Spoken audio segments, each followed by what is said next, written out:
The galaxy had always looked down on Earth, and the humans who lived there had learned to accept it with quiet smiles and bowed heads. At least, that was what the aliens believed. For 130 years, humanity had been members of the Galactic Concordat, a vast alliance of spacefaring species that stretched across 10,000 star systems. They had joined as newcomers, as children taking their first steps into a universe filled with ancient civilizations and impossible technologies. The elder species had welcomed them with polite words and hidden laughter. To the Velthari Dominion, the Korath Collective, the Sindari Empire, and dozens of other powers, humans were amusing creatures, clever enough to build simple starships, but far too primitive to matter in the great game of galactic politics. Earth's official fleet consisted of 35 aging frigates and a handful of patrol craft. Their weapons were considered outdated by Concordat standards, their shields weak, their engines slow. Every species in the galaxy knew that humanity could not defend itself against a serious threat, and many wondered why the Concordat even bothered to include them. Ambassador Yelena Vasquez knew all of this as she walked through the gleaming halls of the Concordat assembly station. She had spent 15 years representing Earth in this place, smiling at insults disguised as compliments, nodding politely when other delegates dismissed her homeworld as irrelevant. Today was the 90th Concordat Summit, and representatives from 300 species had gathered to discuss matters of trade, territory, and military cooperation. Yelena wore her formal black uniform, her silver hair pulled back in a tight bun, her dark eyes revealing nothing of what she truly felt. The Velthari delegate, a massive reptilian creature named High Commander Vorath, blocked her path as she entered the main chamber. He towered over her, his 6 limbs covered in ceremonial armor, his yellow eyes filled with contempt. "Ambassador Vasquez," he said, his voice dripping with false courtesy. "How wonderful to see Earth's representative at another summit. Tell me, has your species finally developed weapons capable of defending your own planet, or do you still rely on the Concordat's mercy for protection?" Laughter rippled through the nearby delegates. The Sindari clicked their mandibles in amusement, and the Korath exchanged knowing glances. Yelena smiled, as she always did. "Earth is grateful for the Concordat's friendship, High Commander. We are a peaceful people who seek only to trade and learn from our elder neighbors." Vorath leaned closer, his breath hot and foul. "Peaceful," he repeated, making the word sound like an insult. "Yes, that is one word for it. Another word might be helpless, but we need not speak of such unpleasant things." He pushed past her and took his seat among the Dominion delegation, leaving Yelena standing alone in the aisle. She watched him go, her expression unchanged, her heart beating steady and calm. She had played this role for 15 years. She had endured 1,000 such insults, 1,000 moments of humiliation. And she had never once shown anger or resentment. The galaxy believed that humans were too weak to fight back, too primitive to pose any threat, and Yelena had worked very hard to make sure they kept believing it. Her communicator vibrated against her wrist, a priority signal from Earth, encrypted with codes that officially did not exist. She excused herself from the chamber and found a private alcove where she could read the message.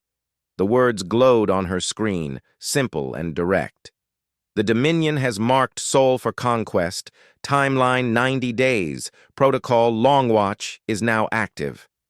Yelena read the message twice, then deleted it. She took a slow breath and allowed herself a small, private smile. So the wolves had finally decided to come for Earth. They had chosen their moment, gathered their forces, and set their plan in motion. They believed they were hunting sheep, defenseless creatures who would scatter and fall before the Dominion's mighty fleet. They had no idea what was waiting for them. 12,000 light-years away, deep beneath the Nevada desert, Admiral Chen Wei stood in a command center that did not appear on any map or official record. She was a small woman with gray-streaked hair and eyes that had seen too much, and she commanded the most powerful military force in human history, a force that no alien had ever seen or suspected. The holographic display before her showed 97 ships, each one a masterpiece of secret engineering. They were dreadnoughts, 5 kilometers long, armored in materials the Concordat had never encountered, armed with weapons that humanity had supposedly failed to develop. For 130 years, Earth had pretended to be weak. They had built primitive ships for the galaxy to see, struggled with technologies that other species had mastered centuries ago, and accepted their role as the Concordat's favorite joke.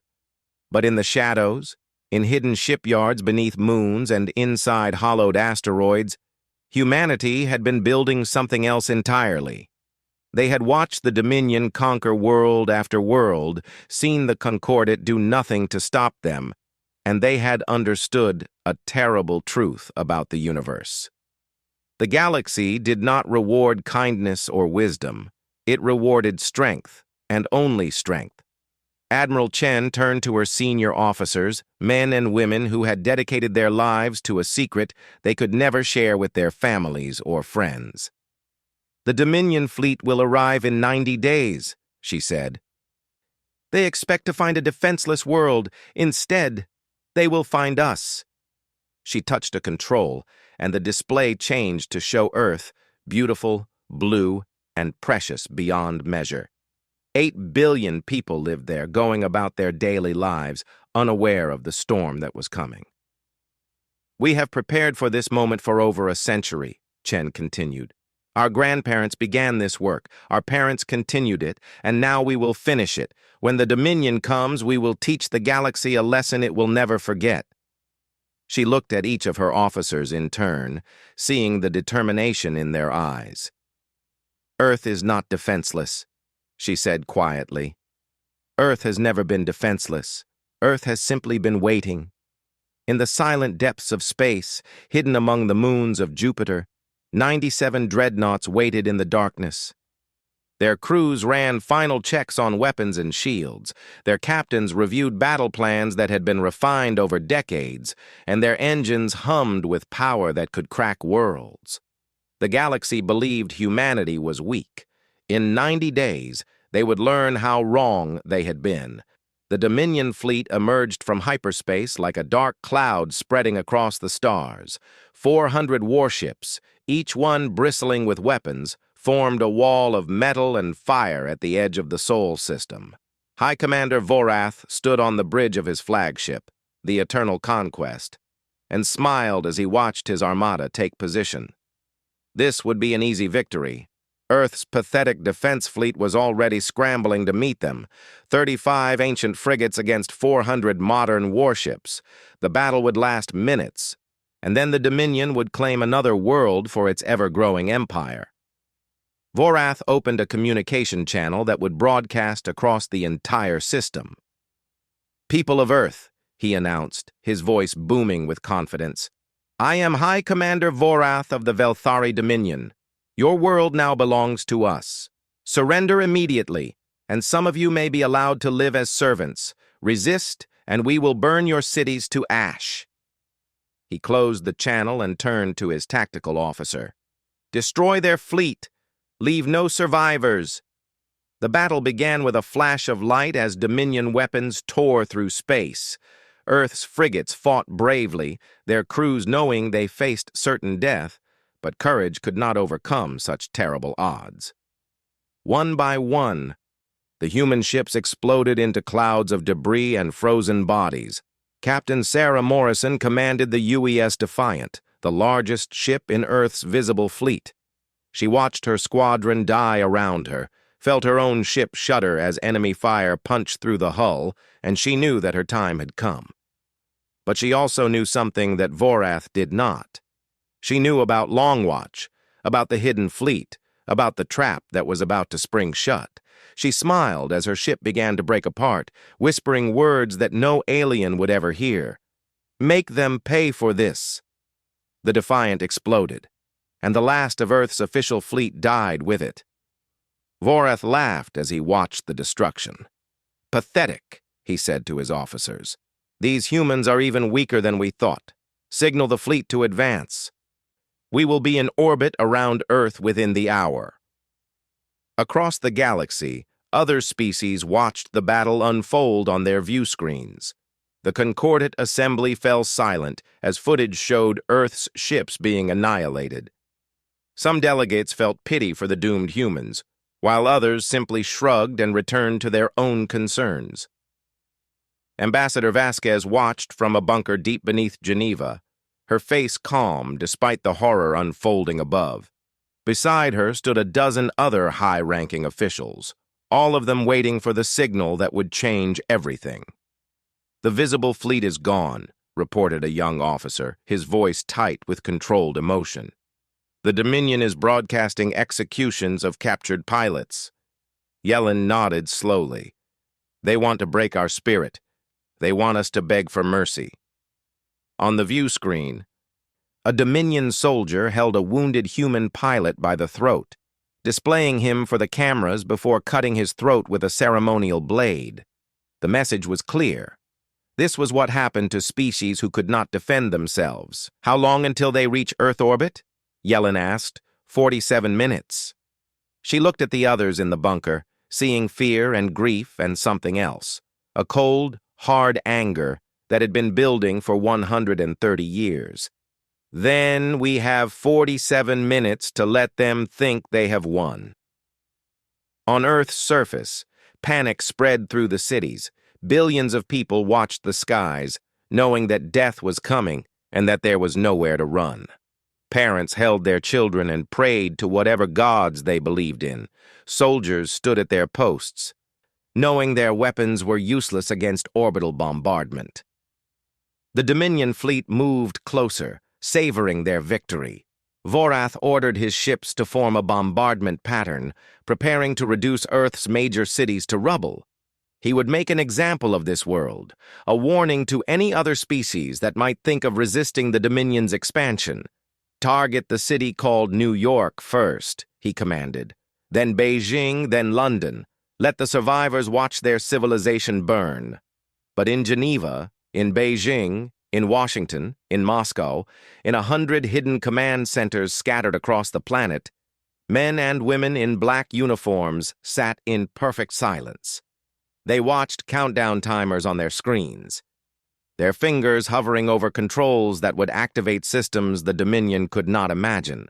Admiral Chen Wei stood in her command center beneath Nevada, watching the enemy fleet approach.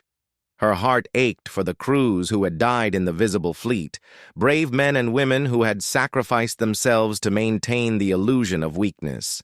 Their deaths would not be forgotten. "All Long Watch units report ready," said her communications officer. "The fleet is standing by."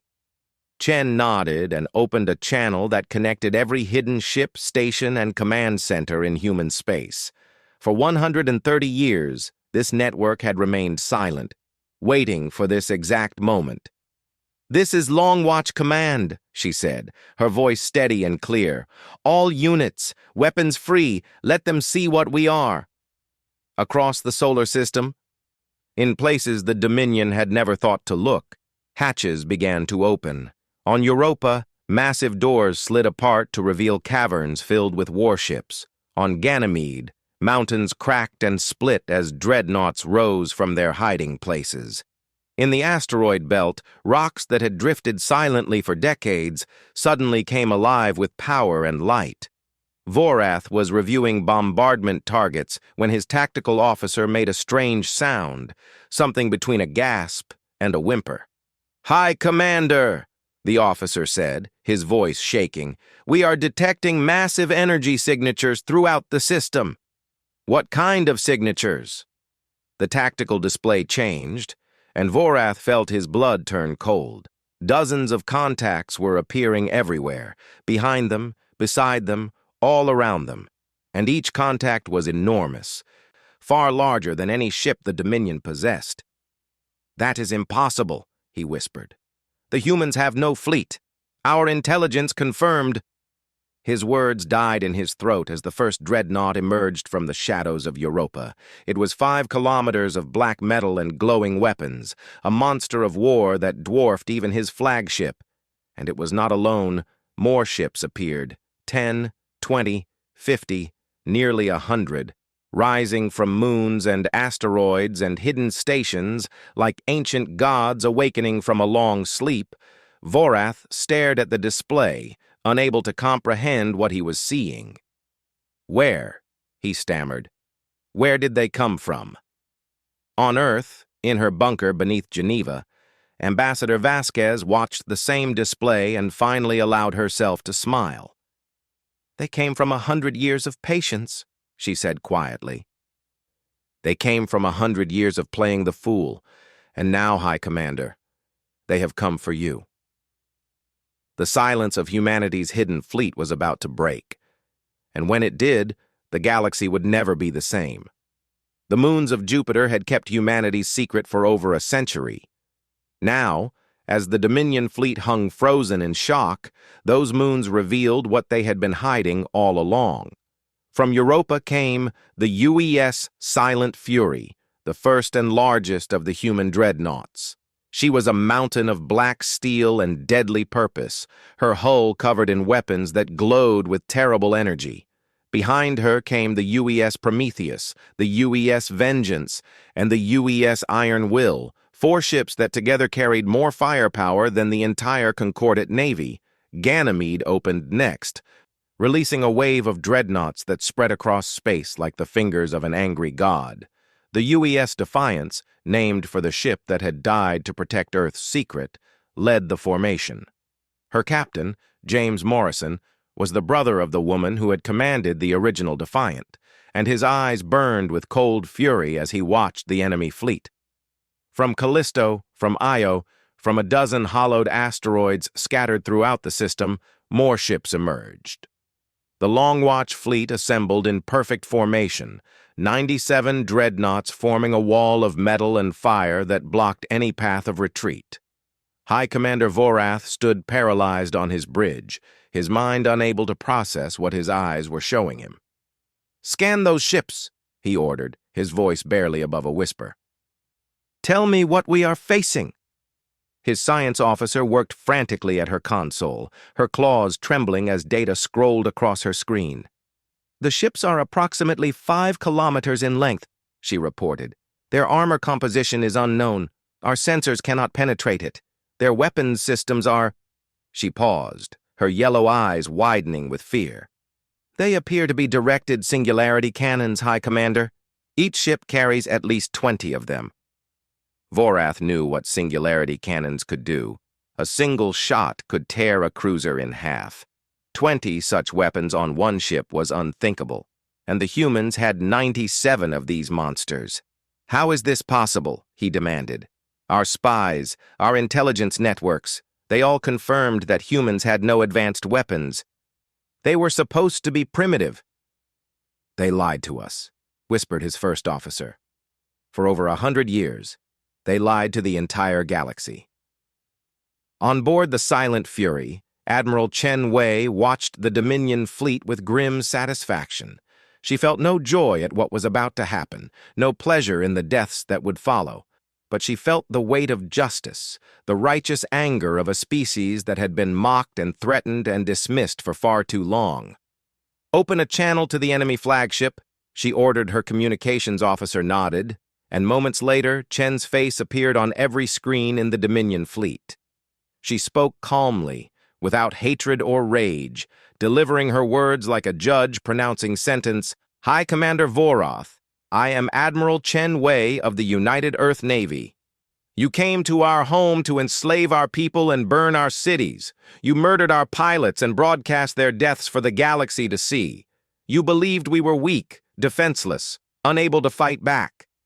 She paused, letting her words sink in. "You were wrong. The ships you see around you represent 130 years of preparation. While you laughed at us, we were building. While you dismissed us as primitive, we were developing weapons your scientists cannot understand." And now, while you tremble on your bridge, we are going to show you what humanity is truly capable of." She leaned forward, her dark eyes burning with cold fire.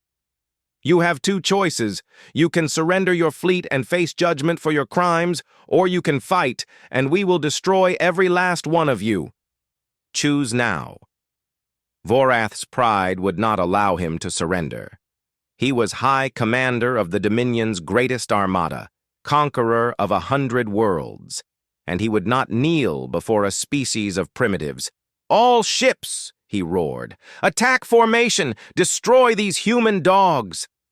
The Dominion fleet surged forward, 400 ships unleashing everything they had at the human dreadnoughts. Beams of energy and clouds of missiles filled space with light and fury, a storm of destruction that would have annihilated any conventional fleet. The human ships did not move. They did not need to shields flared to life around the dreadnoughts.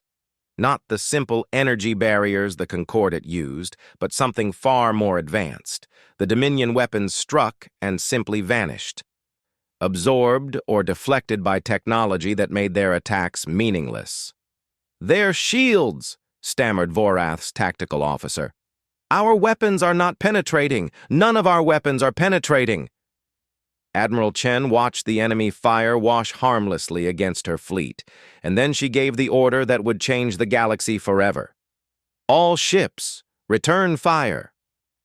The Silent Fury's singularity cannons spoke first. 20 beams of compressed gravity tore through space, each one striking a different Dominion vessel. The ships did not explode. They collapsed, crushed into balls of twisted metal smaller than a human fist. The other dreadnoughts opened fire moments later. The sky filled with death as human weapons carved through the Dominion armada like knives through paper. Cruisers vanished in flashes of light. Destroyers were cut in half by beams they could not see, and the mighty battleships of the Dominion crumbled like toys in the hands of an angry child. Captain James Morrison stood on the bridge of the Defiance, watching his guns tear apart the enemy. "This is for Sarah," he whispered as another Dominion ship died. "This is for every pilot you murdered, every insult you threw at us, every time you called us weak." The battle lasted 17 minutes. When it was over, 237 Dominion ships had been destroyed, their crews dead or dying in the cold vacuum of space. The remaining vessels drifted helplessly, their weapons depleted, their engines damaged, their crews paralyzed with terror. Vorath's flagship still survived, surrounded by human dreadnoughts that could have destroyed it with a single shot. The High Commander sat in his command chair, staring at the wreckage of his fleet, unable to speak or move. He had come to Sol to conquer a defenseless world. Instead, he had found something far worse than he could have imagined he had found humanity. And humanity was not happy to see him. Admiral Chen's face appeared on his view screen once more. "High Commander," she said, "I gave you a choice, and you chose poorly. Now you will face the consequences of that choice." The dreadnought Silent Fury moved closer, its weapons trained on Vorath's bridge. "But first," Chen continued, "you and I are going to have a conversation about the future, and about the message you are going to carry back to your Dominion." For the first time in his long career of conquest and cruelty, High Commander Vorath felt true fear. The debris field stretched across millions of kilometers, a graveyard of twisted metal and frozen bodies that marked the death of Dominion ambition. 237 warships had become nothing more than dust and memories, their crews lost to the cold darkness between stars. The surviving Dominion vessels drifted in silence, their weapons cold, their engines dead, their crews waiting for the end that they believed was coming. Human dreadnoughts surrounded them like wolves circling wounded prey, ready to strike at any moment. But the killing blow did not come. Admiral Chen Wei had other plans for the survivors, plans that would send a message far louder than any weapon could deliver. She ordered her Marines to board Vorath's flagship, not to destroy it, but to capture the High Commander alive. The boarding action was swift and brutal. Human soldiers in advanced combat armor cut through the ship's defenders with terrible efficiency, their weapons punching through Dominion armor like it was made of paper. Within 30 minutes, the eternal conquest belonged to humanity, and High Commander Vorath knelt in chains on his own bridge. Admiral Chen arrived an hour later, stepping off a shuttle with 2 guards at her side. She wore her formal uniform, the same black fabric that every Long Watch officer had worn in secret for over a century. She looked at Vorath without hatred or anger, only a cold, calculating calm. "You killed many of my people today," she said. "Good people who volunteered to die in outdated ships so that our secret would remain hidden. They gave their lives to make you believe we were weak." Vorath spat at her feet. "Trickery," he snarled. "You won through deception, not strength. You are cowards who hide behind lies." Chen smiled, a thin, humorless expression that made Vorath's blood run cold. "We watched your dominion for 130 years, she said. "We saw you conquer species after species, murder billions, enslave entire worlds. We petitioned the Concordat for help, and they ignored us. We warned them about your expansion, and they laughed." She stepped closer, looking down at the broken commander. "So yes, we hid, we deceived, we played the fools while building the greatest fleet this galaxy has ever seen, and when you finally came for us, we were ready. That is not cowardice, that is survival." Vorath struggled against his chains. "The Dominion will not forget this," he hissed. "We will return with 1,000 ships, 1,000,000 soldiers." "No," Chen interrupted, "you will not, because you are going to return to your homeworld with a message, and that message will ensure that no Dominion fleet ever threatens Earth again." She gestured to one of her guards, who handed her a small device. On its screen played footage of the battle. The dreadnoughts emerging from their hiding places, the Dominion fleet being torn apart in minutes, the overwhelming power that humanity had kept secret for so long. "You will show this to your leaders," Chen said. "You will tell them exactly what you saw today. You will describe our weapons, our shields, our numbers, and then you will tell them this." She leaned down until her face was centimeters from Vorath's. "Earth does not want war. We never wanted war. All we wanted was to live in peace, to trade and explore and build a future for our children. But we knew the galaxy would not allow that. We knew that eventually someone would come for us, someone who saw our kindness as weakness and our patience as fear." Her voice dropped to a whisper. "So we prepared. For 130 years we prepared. And now that preparation is complete. The fleet you saw today is only the beginning. We have weapons you cannot imagine, technologies your scientists could not understand in 1,000 years, and we are no longer hiding." She straightened and stepped back. "Tell your Dominion that Earth is not defenseless. Tell them we were never defenseless. Tell them we were simply waiting for someone foolish enough to attack us first. And tell them this. If any Dominion ship ever enters human space again, we will not stop at defending ourselves. We will come to your homeworld, and we will finish what you started today." Vorath stared at her, seeing something in her eyes that he had never seen in any species the Dominion had conquered. Not fear, not desperation, not the broken spirit of the defeated. He saw absolute certainty, the confidence of a predator who knows exactly how dangerous she truly is. "Why?" he finally asked. "Why not simply destroy us now? Why let us go?" Chen turned away, looking through the viewport at the debris field that had once been his fleet. "Because we are not you," she said quietly. "We do not want to rule the galaxy or enslave other species. We want only to protect our home and our people. Killing you would be revenge. Letting you live is a warning." She walked toward the shuttle that would take her back to the Silent Fury.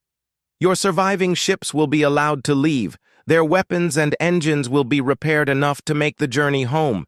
You will carry our message to the Dominion, and you will spend the rest of your life remembering this day." At the shuttle door, she paused and looked back one final time. "Speak softly," she said, "and carry a big stick. That is an old human saying. It means that true strength does not need to boast or threaten. It simply exists, waiting for anyone foolish enough to test it." She boarded the shuttle and was gone. 3 days later, the surviving Dominion ships limped out of the Sol system, their holds filled with wounded soldiers and their captains filled with shame. They carried with them footage of the battle, detailed scans of human weapons, and a message that would echo through the Dominion for generations. High Commander Vorath sat alone in his quarters, staring at the stars through a cracked viewport.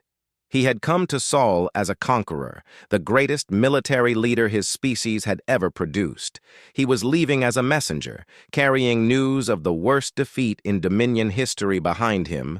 Growing smaller with each passing moment, the human dreadnoughts held station around Earth, 97 ships that had shattered every assumption the galaxy had ever made about humanity.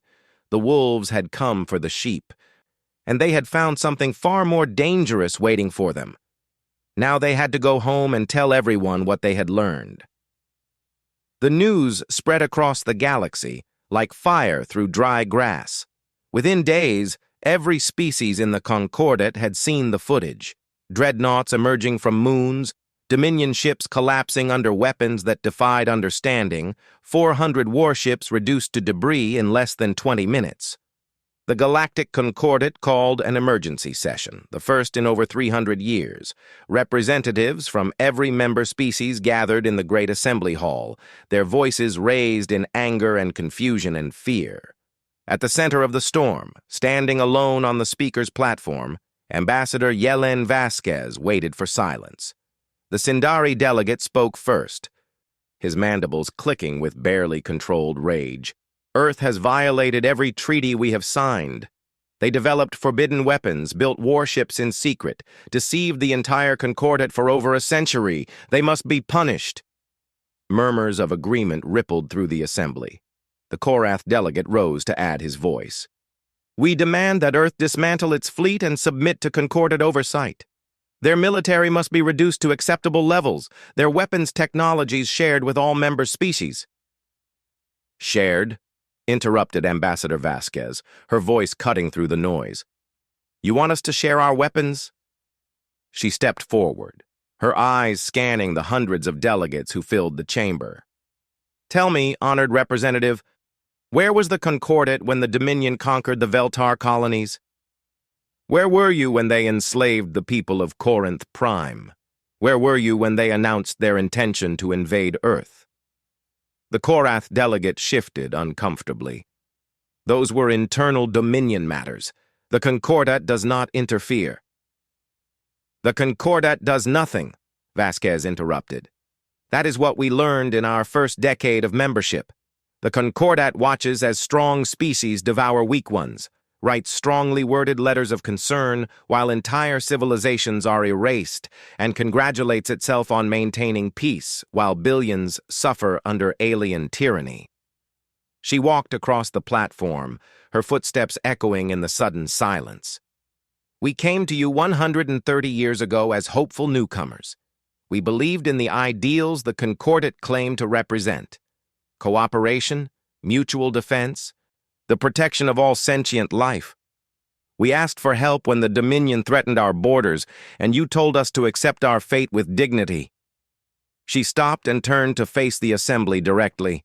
"So we stopped asking for help, we stopped trusting the Concordat to protect us, and we started protecting ourselves."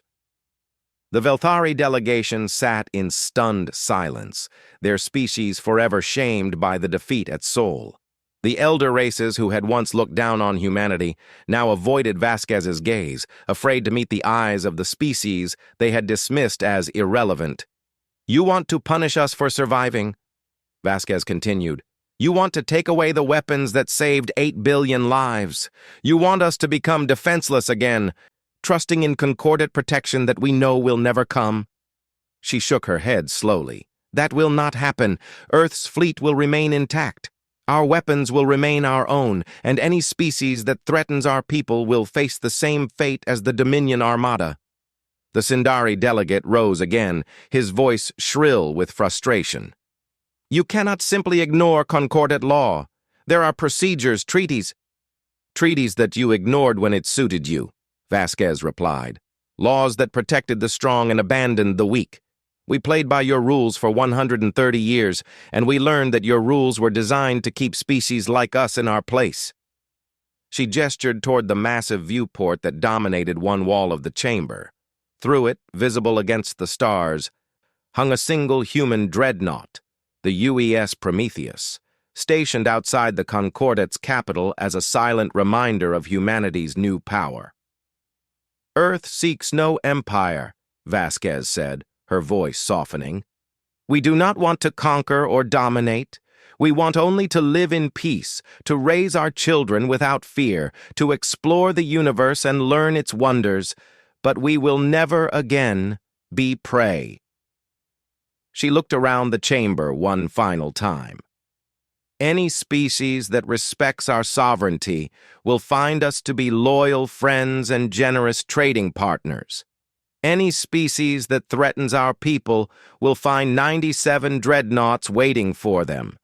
The choice is yours. She walked off the platform without waiting for a response, leaving the assembly in chaos.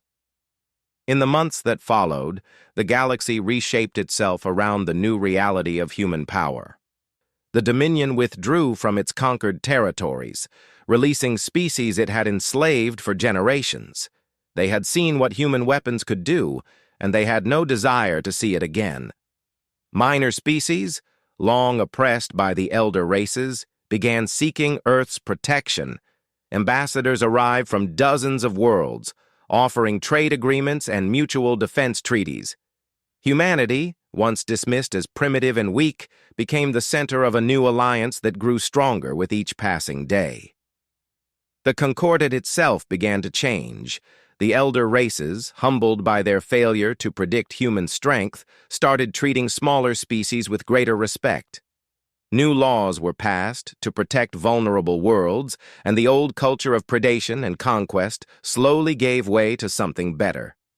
On Earth, life returned to normal, or as normal as it could be after the world had nearly been destroyed.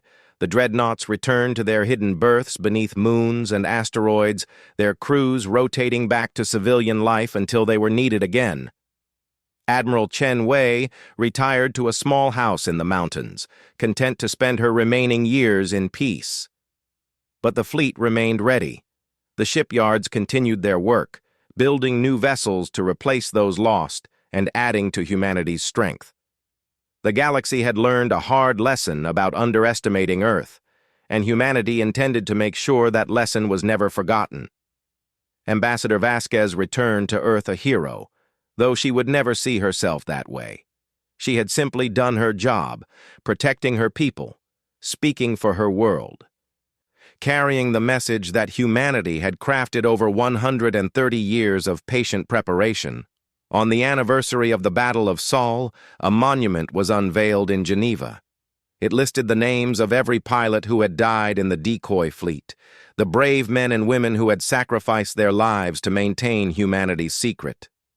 At the base of the monument, carved in stone, were the words that Admiral Chen had spoken before the battle. Earth is not defenseless. Earth has never been defenseless. Earth has simply been waiting. The galaxy would remember those words for a very long time. Somewhere in the darkness between stars, the dreadnoughts waited still, silent guardians ready to wake at a moment's notice. Humanity hoped they would never be needed again. Hoped that the lesson of Sol had been learned forever. But if the wolves ever returned, the shepherds would be ready. They would always be ready.